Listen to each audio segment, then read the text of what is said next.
From the moment I arrived in my family, I could feel the difference in my worth. It was like walking into a room where everyone turned their heads to greet the favored guest while I remained invisible, standing in the corner, clutching an old, tattered, stuffed animal. My brother was the golden child, a prodigy in my father's eyes, shining with accolades that fell like confetti at his feet. I remember sitting at the edge of the living room, where the light filtered through the curtains like whispers, watching my father's face beam as he clapped my brother on the back. "That's my boy," he would say, his voice booming with pride, drowning out the echoes of my own disappointments. I gritted my teeth and forced a smile while the poison of envy seeped into my veins, a slow, creeping poison that made my heart heavy. Every dinner was a performance where I played the unnoticed child, the ghost haunting my own family. The dining table stretched long, and I was always at the far end. My brother's side sparkled with attention, laughter, and stories about his soccer games, his straight A report cards, and his latest achievements. "Did you hear he's going to the state finals? I just know he will win," my mother would exclaim, her eyes glimmering with unshed tears of joy. Meanwhile, I stirred my mashed potatoes, wishing they could transport me somewhere far away.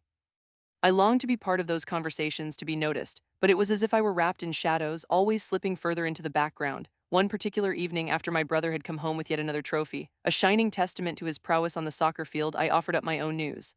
"I aced my science project, the one on ecosystems," I said, my voice barely made it past the knot in my throat. I hoped for a flicker of acknowledgement, maybe a smile or a nod. "That's nice, dear," my mother replied absent-mindedly, her eyes darting back to my brother, who was already recounting the glory of his latest goal. My heart sank. She didn't even seem to be listening. The days blurred into years, and with each passing moment, my resentment toward my brother only grew. It was unbearable at times, festering like an open wound that refused to heal. The worst was yet to come. I was sitting in the living room one late autumn afternoon, the scent of pumpkin spice heavy in the air, when my mother's phone call shattered the tentative peace of the evening. It was an urgent conversation tinged with quiet despair.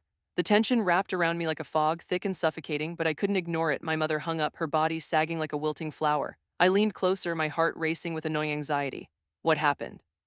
I asked, trying to keep my voice steady, but it trembled like the chill running down my spine. "Grandpa, he passed away," she finally said, her eyes shimmering with unshed tears. Those words crashed around me like thunder. The weight of the moment pressed down, and the world felt vast and empty. I closed my eyes briefly, processing the news. The death of my grandfather felt surreal, like an echo of the love I had always longed for but never received. My heart ached, not only for his loss but for what that loss would mean for me, what it would mean for our family.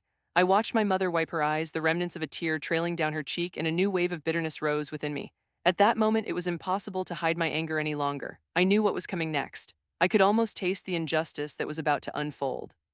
When the will was read a week later, I sat stiff and silent amongst family members in the cold, sterile office of my grandfather's attorney. My brother sat beside me, his face all too eager, full of anticipation. I could see the glint of his joyful expectation as the lawyer flipped through the pages. It was clear to me that this was just a formality. Deep down, I felt the looming sense of doom brush against my heart. The familiar pang of being overlooked threatened to swallow me whole.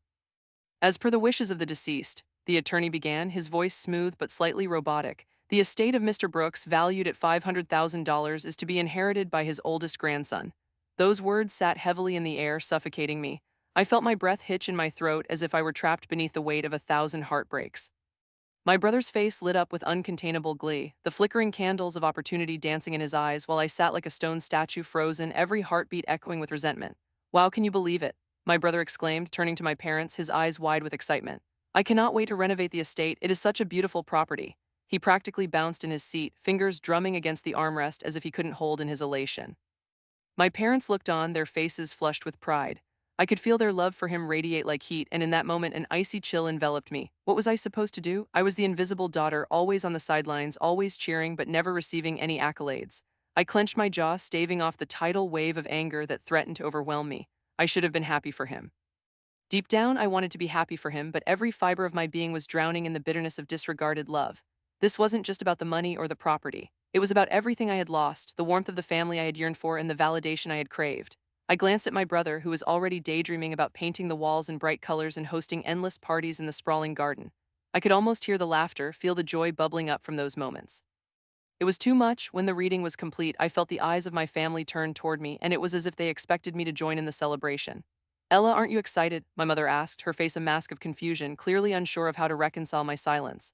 I blinked slowly, my mind racing. Excited? How could I articulate the cocktail of feelings swirling within me? I felt betrayed and abandoned, but I couldn't let them see just how deeply they had hurt me. For years, I had perfected the art of remaining unseen. "Of course," I managed to say, my voice steadier than I felt. "I wish you the best, really. It felt like I was swallowing glass as I forced a tight-lipped smile that didn't reach my eyes. I could hear my heart pounding in my ears as I fought to maintain my composure. Inside, a storm was raging, threatening to tear me apart. "Thank you," my brother said, completely oblivious to the tumult beneath my words. "You can come visit.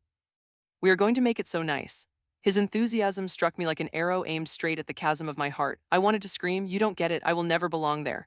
But silence hung in the air, choking me, and I simply nodded. As we drove home that day, the night air pressed against the windows like a dark shroud, and the whispering winds seemed to echo the resentment building within me. I sat in the back seat, staring out the window, replaying the scene over and over in my head, grappling with the raw reality of being the forgotten child. I could barely comprehend how one moment, one death, could launch my brother into a realm of privilege while I remained shackled in the shadows, yearning for a place in his world, in my family's world.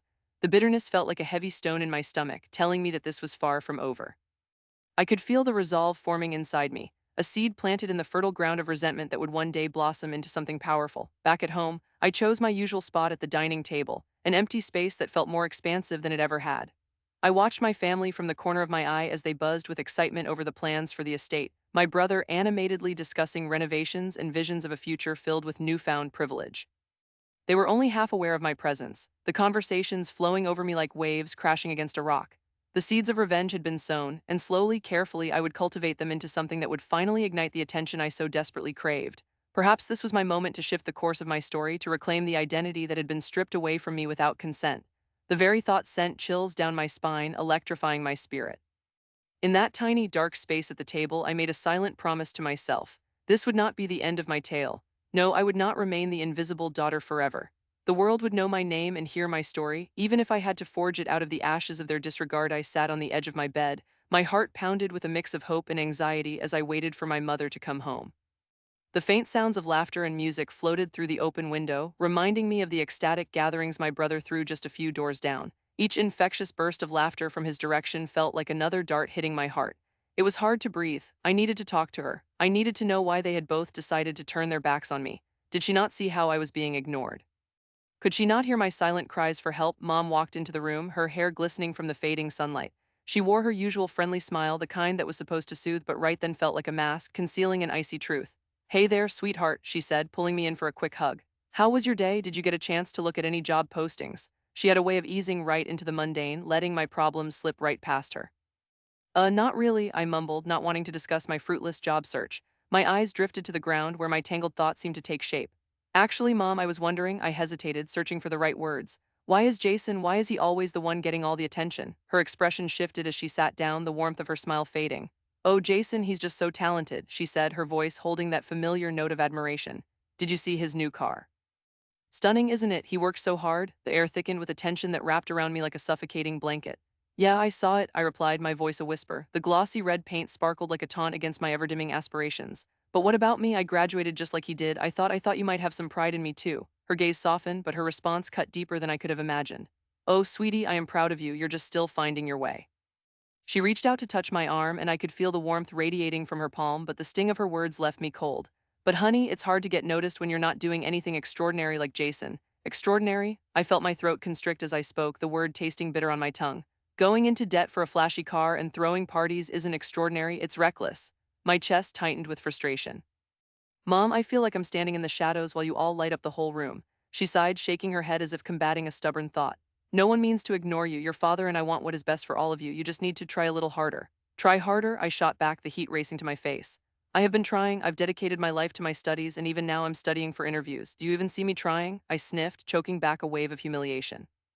Her eyes wandered away as if seeking refuge in the patterned wallpaper. "Ella, don't think like that. It's just Jason has been through a lot lately." "Right, just like I haven't," I snapped, "but all I ever hear is about him." The tears I had been holding back clung to the corners of my eyelids, threatening to spill over. "Do you even care that I'm a part of this family too? It's as if I don't exist." Suddenly, her eyes widened and she lowered her voice as if trying to mask the truth. "This family. Do you hear yourself? Do you know how hard we've worked to provide for you? Your father, he's doing his best, and Jason's achievements are something to celebrate. We want all of you to succeed." My chest felt tight and bile churned in my stomach. "But at what cost? What about my feelings? What do I have to do to get you both to see me?" As her words fell silent, I felt the warm embrace of anger and injustice boil within me, igniting something dark and inevitable. Every single day, I watched my brother's success play out like a movie. The way he reveled in attention while I faded into obscurity was like a wound that refused to heal. I could never make sense of the favoritism, the way they glorified him and ignored me. How much longer could I endure the betrayal? I grabbed my phone, a hasty decision. I think I'm going to take my chances elsewhere. I fumbled for a connection and hit call, but before I could dial, my mother snatched the phone from my hand, shock evident in her eyes. What do you mean? She demanded, her tone sharper now. I can't just watch you both throw away my future while mine hangs like an empty frame. My voice raised an octave, trembling with rage and defeat. I don't have to stay in a place that undervalues me. She stared, speechless for a moment, her expression shifted, confusion and weariness mingling on her face. The walls seemed to draw closer around me, heightening the absurdity of our confrontation. I need to go, I stammered, feeling suffocated by the bitter taste of rejection. I couldn't stay there a moment longer, not while this weight bore down on my heart. As I turned to leave, I heard her voice chase after me. Ella, please wait. But I was already out the door, propelled by anger and sorrow. I paced through the quiet halls of my childhood home. Each step drew me further away, and the closeness faded as I stepped into the brisk evening air, my heart pounding. The distant echoes of laughter from my brother's parties felt suffocating, a stark reminder of everything I had lost. The world outside felt more real than ever before, the shadows of dusk wrapping around me as I walked. Each breath I took summoned an urgent sense of foreboding. Perhaps it was the change I felt within me, a bitter determination that twisted my insides, but I began to plot my course through these tangled waters, thoughts whipped through my mind like a raging wind. My brother was a money-hungry fraud, standing on a teetering pedestal built from lies and my family's ignorance. I couldn't smile through the pain any longer. I had to do something spectacular, something that would make them see me, even if it meant bending the rules. Deep inside, I knew my plan was both reckless and brilliant. I would forge the documents that would expose Jason for what he really was. The black and white truth of our grandfather's estate funds would surface, revealing how poorly he had handled everything. It was an act of rebellion, a challenge to shatter the new facade he had so carefully constructed at my expense. With each step back toward my room, the weight on my shoulders lightened. I could almost see the pieces falling into place in my head. The documents, the lies, the truth wrapped in treachery, it would all work out. All I needed was a push, a catalyst to send everything crashing down. If no one wanted to acknowledge my existence in a meaningful way, perhaps I could make them see me through the consequences of Jason's reckless choices. Revenge would be my salvation, a dark path, yes, but it was the only one left open to me. As I settled back into my room, adrenaline coursing through me, I turned on my laptop, the glow illuminating my determined expression. I would bring Jason crashing down, and perhaps in the rubble of his shattered facade, I could finally build myself back up from the ashes. The smell of roasted garlic and herbs filled the air as I stood in the kitchen, my heart racing with excitement and dread. I could feel every breath trembling in my chest, every heartbeat echoing with the promise of what was about to unfold. The table was set for a feast, gleaming cutlery reflecting the soft glow of the hanging chandelier above. However, this evening was not about family togetherness. It was a facade, a deceit cloaked in warmth and familiar smiles. Tonight was the night I would finally confront my brother, the tyrant masked as the golden child, and the moment was drawing closer. As twilight deepened into night, the door creaked open, and my parents' footsteps echoed down the hallway. I took a deep breath, steadying myself as I moved to greet them. My mother stepped inside first, her eyes bright with an innocence I had begun to resent. Ella, it all looks wonderful, she cooed, her hands brushing against the polished tableware, admiring my work. I managed a tight smile, appreciating her enthusiasm, but underneath I felt a pitched coil of anticipation and turmoil. My father followed close behind, wearing his stern countenance, inspecting everything like a general preparing for battle. The food smells good, Ella, he acknowledged, his voice gruff but softened by the underlying pride. I noticed how he always looked at me through a lens of scrutiny, his expectations heavy over my shoulders. I forced a smile, feeling the weight of the evening press down on my spirit. They had no idea that soon everything would change. The door swung open once again, and there he was. My heartbeat quickened, and I felt a rush of furious energy swell within me, filling every corner of my being with a fierce determination. He strode into the dining room, puffed up and regal, wearing that unmistakable smugness I had come to know all too well. His laugh was warm like honey, but to me it felt like poison swirling in the atmosphere. Hey everyone, what's this, a family reunion? Did I miss an announcement?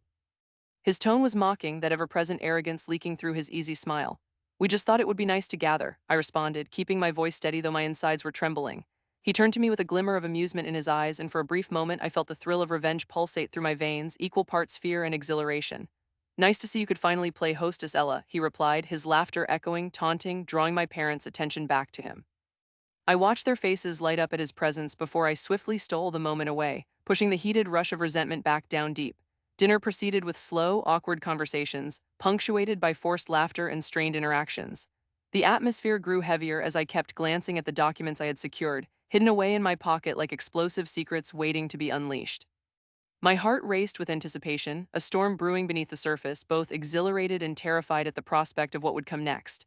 The food on the table felt like a distraction, and I could hardly focus on anything else. Finally, when the tension reached its peak, I knew it was time. Clearing my throat, I declared, I have something important to share with everyone. It is about, well, the truth.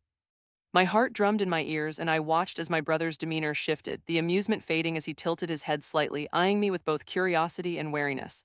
What truth? He shot back, leaning back in his chair as if preparing for a verbal duel. Did you find a new hobby, or are you just recycling old grudges? His voice was sharp, but I could see the flicker of discomfort in his eyes. Just watch and wait, I replied, my voice steadier than I felt as I fished the neatly folded papers from my pocket. As I placed them on the table, I glanced at my parents, whose expressions shifted from confusion to concern. As I unfolded the documents, the air thickened, a palpable electricity filling the room. What is that? My father asked, his voice low, eyes narrowing. My brother stiffened, his posture instinctively defensive, a predator sizing up his prey. It is proof, I began, my voice barely above a whisper but gaining strength with each word, proof of what kind of person he really is. Shifting the pages towards the family, I declared, you deserve to know the truth he has kept hidden.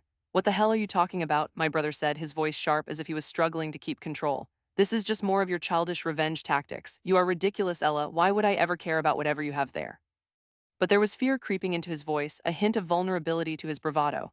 I relished it for a moment, decorating the memory with hatred as my fingers cradled the edge of the pages. Throwing caution to the wind, I reveled in the chaos that was about to erupt. I turned to my parents, looking them squarely in the eyes. You all see your perfect son, but this shows who he truly is. You must see this. My mother leaned forward, her brow furrowed with concern. Ella, please, what do you mean?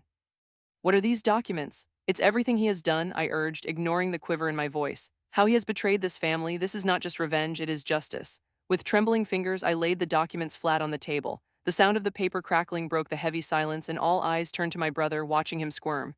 Let's see what you've got. My brother's voice dripped with disdain as he scanned the top page.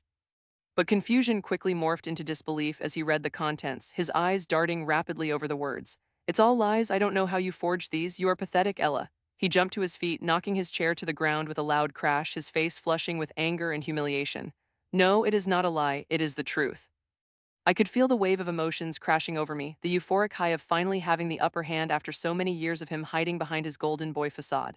You sold our family out, you betrayed your own blood, you thought you could get away with it forever. I can't believe you would stoop this low. Everyone knows you have always been jealous of me. His voice cut through the air like a knife, and I could hear my father's jaw clenching, his disappointment rippling throughout the room. Jealous? Jealous of what? I shot back, holding steady. The earlier fear I had felt was now replaced with a fiery resolve. You think I want your life, your lies? You are nothing but a coward hiding behind your charm and deceit. What you did was vile, and it's time everyone knew the truth. Stop lying, just shut up, he roared back. You want to ruin this family just because you feel like you are not enough. The sound of his voice echoed harshly in my ears, sending a delicious thrill of adrenaline coursing through my veins. Enough is enough, you cannot bully me anymore, and you will not hide behind our family name. I was no longer the scared little sister I had always been. I was shedding that skin like a serpent, sloughing off past misdeeds. Winning was within my grasp, and I reveled in the agony of his unpredictability. The chaos continued to swirl around us as my father slammed his fist against the table, demanding silence while my mother looked wide-eyed between her sons. What is going on here? He bellowed, his voice the only thing holding the family together amidst this storm of truths and accusations. Everything is here. I thrust forward the documents further for everyone to see, barely restraining the tremble in my hands. Read it. He stole money from our parents. He lied to all of you about what he was doing behind your backs. No, no, that's not true. She is the one lying. He lashed out, desperation seeping through his defenses. But I could see the cracks forming, the anger on his face warping into pure panic as my mother began to read through the startling revelations. Oh my God, she gasped, her voice trembling in shock. Her eyes darted up to meet my father's horrified gaze, and I savored that moment, the fragile deception between all of us finally shattering. I could feel the weight of the years of resentment boiling beneath my skin, each word burning like fire as I watched my brother's carefully constructed world crumble before him. This is a joke, right? He stammered, his bravado nowhere to be found as he tried to grasp at the shards of our familial bond, looking for support. Tell them it's a joke, you can't believe this. I am the favorite, I am the one who embodies the dream of this family. No, my father's voice was steady, resonating through the chaos as he finally broke his silence. You are not the one I raised you to be, and you've brought shame upon our family. His tone brooked no argument and felt like a nail driven into my brother's coffin, my brother's features twisted, the rage flickering like a dying flame as the truth sunk in. You are all against me. His voice quivered petulantly, and I could see him shrinking little by little, diminishing in stature, the illusion of power evaporating in the light of exposed lies.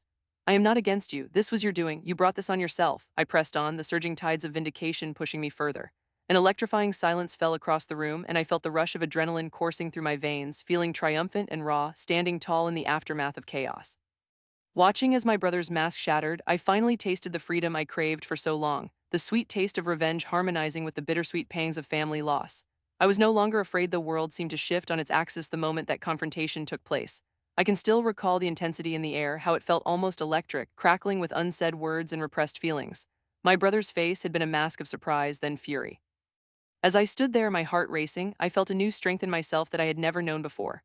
Watching the fallout from that explosive evening was like watching a storm unroll across the vast sky, each thunderclap representing the tremors of family loyalties now torn asunder. I paced my old room, the familiar scent of dust and forgotten dreams hanging in the air.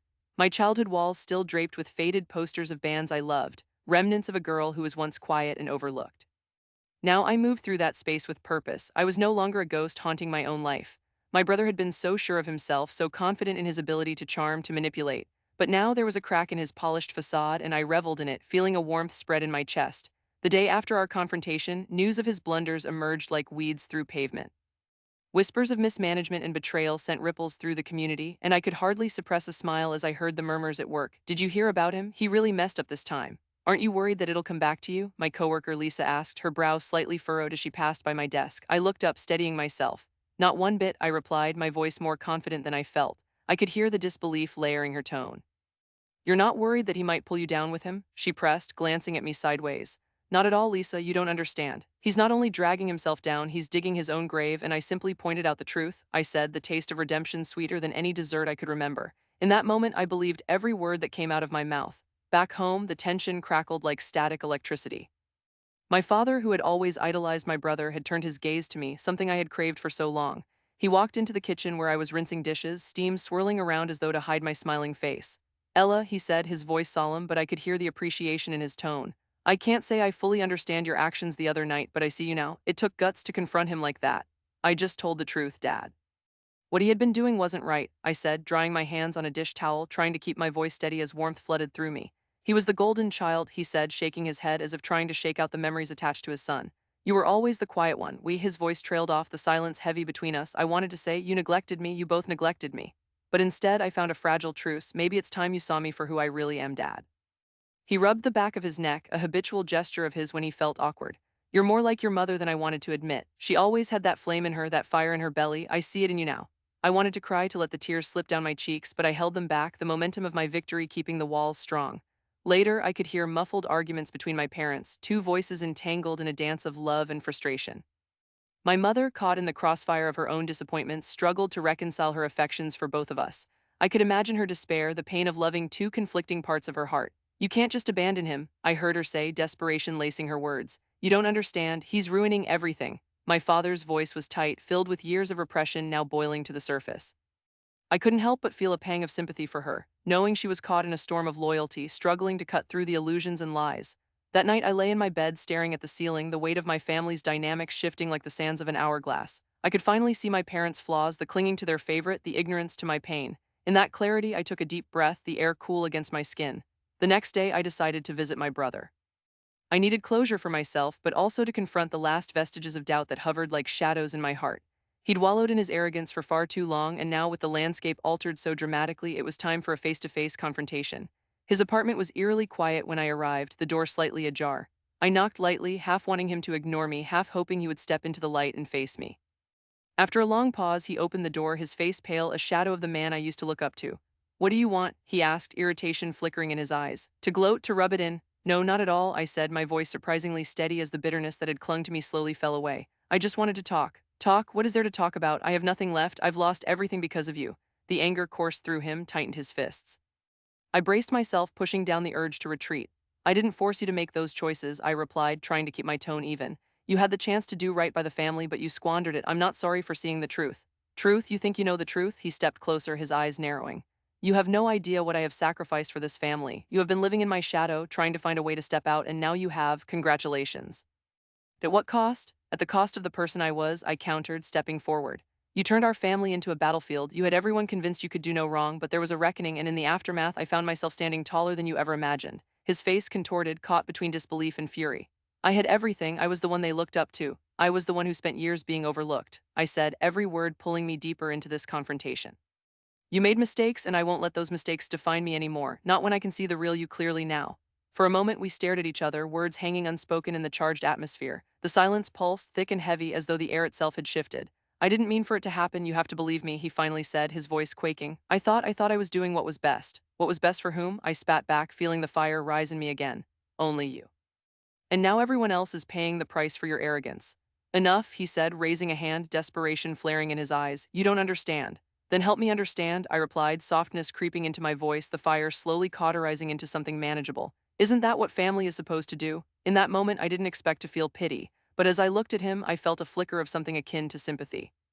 The reality of an imploding life loomed around him like black storm clouds, and for the first time, I saw my brother not just as the enemy, but as a wounded soul battling demons of his own making. I don't know how to fix this, he admitted, his voice barely above a whisper. I don't have the answers for you, I said gently, hoping my tone could bridge the chasm between us. But I do know that we need to stop pretending everything is okay when it is not. What if we went to mom and dad? We all need to face this together. He looked at me, disbelief mixed with fear, shadows flitting across his face as he weighed his options. You would do that for me? Not for you, for us, I said quietly, realizing in that moment I was indeed ready to reclaim my family, to tear down the walls that had suffocated us for so long. Together, it was an offering and a compromise, a chance to mend, to heal whatever scraps remained. Even through the cracks, I could see the glimmer of hope mingled with desperation in his eyes. I no longer felt like the invisible one. I had become a force to be reckoned with. Stepping away, I glanced one last time at him standing there. Perhaps the damage to our family would linger. But as I turned my back toward the door, I felt the weight of expectation shift, the burdens of the past starting to disperse, the fervor of respect, the dawning realization of my worth finally blooming in the air. I was ready for whatever came next as I settled into this new routine. The air around our house seemed to shift ever so slightly. It wasn't just the tension that had been replaced with tentative peace. It was as if time had decided to stretch and take a breath. I often stood by the window, sipping my tea, feeling the warmth of the sun wash over me. The light filtered through the leaves, creating a dappled pattern on the floor that reminded me of the complexities of our family relationships, patches of joy interspersed with shadows of pain. I had come a long way from the dark days when resentment had consumed me, and while the past still lingered like a ghost, the present felt rich with uncharted possibilities. Ella, do you have a minute? My brother's voice sliced through the gentle hum of the afternoon. It felt strange hearing it, softer now, absent of the biting irritation that had marked our past interactions. I turned and saw him standing at the entrance of the living room, his hands stuffed deep into his pockets. The vulnerability in his stance spoke volumes, and I realized that he was not the only one facing the aftermath of our tumultuous history. Sure, I replied, my voice steady despite the internal tug-of-war I felt. I motioned for him to come in, bracing myself for whatever was to come next. He fidgeted by the door for a moment before crossing the threshold. I meant to apologize, you know? The words came tumbling out, each one heavy with unspoken emotions. For everything, I know I messed up, I hurt you. His eyes flicked to the floor, avoiding my gaze as if the weight of my disappointment had become too much to bear. I took a deep breath, feeling the tendrils of anger that I had once nurtured for so long tighten around my heart. They were frayed now, softening with the passing days. I appreciate that, I said slowly, allowing the compassion I had learned to foster to seep through the cracks of our fractured connection. But there's more to it than just saying sorry, isn't there? He nodded slowly, his brow furrowing as he considered my words. I don't expect you to just forgive me. I know I have to earn that back. But it's hard figuring out where to start. Maybe we start by being honest with each other, I suggested. It's okay to admit how you feel, I've felt lost too. The confession hung between us, a bridge back to the connection we had lost. He lifted his head to look at me, his eyes searching mine for the truth I had just revealed. I guess I've felt that way for a long time, like I didn't really have a place in this family anymore. My heart twisted slightly at his admission. I had lived through my own feelings of invisibility, a shadow in a home filled with expectations and alliances. We all struggle in different ways, you're not alone in that. I paused, gently probing the boundaries we had created. I think the important thing is that we start rebuilding now together. He swallowed hard, nodding slowly as if absorbing every word. Yeah, together. The way he spoke seemed to echo the hope I had started to embrace, a choir of healing notes in an otherwise fractured melody. Why did you do it? I asked, needing to unravel the tangled threads of betrayal that had wormed their way through our family. What made you go against me like that? His expression darkened momentarily, shadows dancing across his features. I was scared, he confessed. I thought if I aligned with others, I would finally belong somewhere. I didn't think about what it would cost. The honesty, raw and unfiltered, made my heart race. It was as if a door had flung wide open, allowing the air of true understanding to wash over us. I leaned against the wall, observing him, my brother, the boy I had grown up with, the part of me that felt lost without him. For too long, I had allowed anger and bitterness to replace the memories of shared laughter and secrets whispered under blankets. Belonging shouldn't come at the cost of family, I said softly. We could have found strength in each other. So what now? He asked, a flicker of uncertainty crossing his eyes. What does this mean for us? It means we take small steps, I said, my voice gaining confidence. Let's find ways to reconnect. We don't have to rush, we can take it slow. Let's create new memories. His smile was hesitant, but there was a spark of hope behind it. I would like that. As time passed, I found myself slipping into the role of mediator almost instinctively. I was learning to navigate the complexities of family dynamics, often sitting between my parents as they faced their own issues. It's so much easier to shout than to listen. I began to say aloud during our family meetings. But listening can heal, it can bring us back together. Ella's right, my mother chimed in one evening, sitting on the couch with my father, both of them sharing the weight of years of misunderstandings. We need to stop reacting and start reflecting. We've let too many misunderstandings grow like weeds. Yeah, my father added, his voice softer than I had heard it in years. It's time we remember what brought us together in the first place. Through these conversations, the walls that had once seemed insurmountable began to erode. The way the sun set against the shadows of our home showed the beauty of imperfections, illuminating our flaws in soft golden light. Every family dinner was marked by laughter and occasional tears as we revisited shared memories. I watched as my parents slowly peeled back the layers of resentment they had built towards each other, admitting to mistakes and seeking forgiveness, just like I was learning to do with my brother. We can fix this if we start speaking from our hearts, I said one night after a particularly poignant discussion about our past. Let truth guide us. And so, by weaving together every heartfelt moment and challenging conversation, resilience unfurled like flowers in spring. I found a new setting for the narrative of my life, one in which my identity was not defined solely by the shadows of betrayal, but enriched by rebirth and newfound strength. Ella, I appreciate everything you've done to bring us back together, my mother said one evening, tears glistening in her eyes. Your strength, your willingness to forgive, it has shown us all how valuable family is. That acknowledgement threw more warmth into the already blessed atmosphere. I am just doing what we all need, I replied, the tremor of my voice resonating with sincerity. We are stronger together, and if we can keep moving towards healing, we might just discover love stronger than before. The experience had shifted my perspective. I understood now that revenge could twist and taint, but it could also spark transformation if given the right conditions to grow.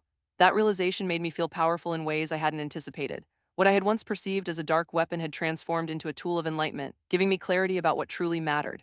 Moving forward with my head held high, I embraced my place within a family that had once overlooked me.